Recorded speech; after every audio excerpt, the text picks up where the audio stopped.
ধন্যবাদ। দ্বিতীয়তে শাহ আলম ডাঙৰীয়াক আগলৈ আহিবলৈ অনুৰোধ জনাইছোঁ। আব্দুল ৰছিদ ডাঙৰীয়াক আগলৈ আহিবলৈ অনুৰোধ জনাইছোঁ।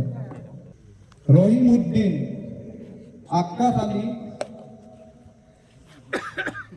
মহিদুল ইছলাম, রফিকুল,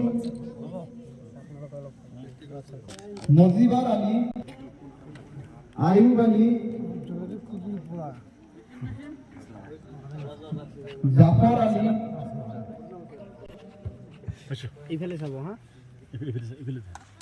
নিজামুল হুসেন,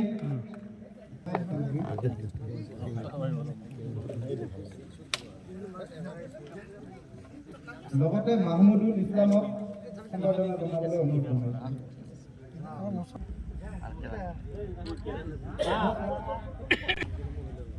উদয় ভানু, নীলিমা খাতুন,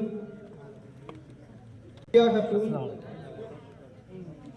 সকিনা খাতুন, সামিৰন নেসা, আবিদা খাতুন, জহুৰা খাতুন, হাফিজা আহমেদ,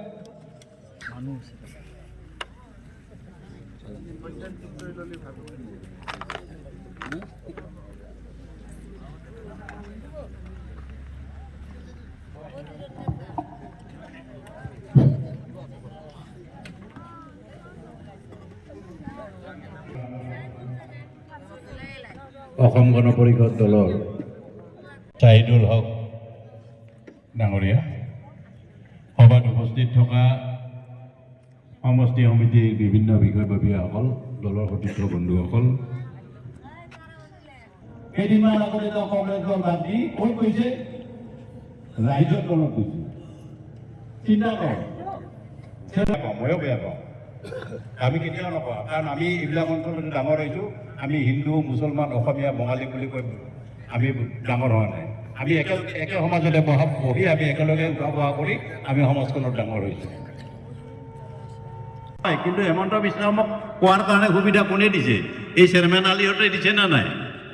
এই কথাবিলাকো অমন কৰাৰ প্ৰয়োজন আছে। আৰু আজি তেওঁলোকে এই গোটেইখিনি মুছলমান বিধায়কে, যিসকল ইছলাম ধৰ্মীয় বিধায়ক আপোনালোকে আপোনালোকৰ উন্নয়ন কৰিব বুলি ভাবি আপোনাৰ ধৰ্মৰ নিজৰ জাতিৰ মানুহখিনিক নিজৰ কোনোবাতে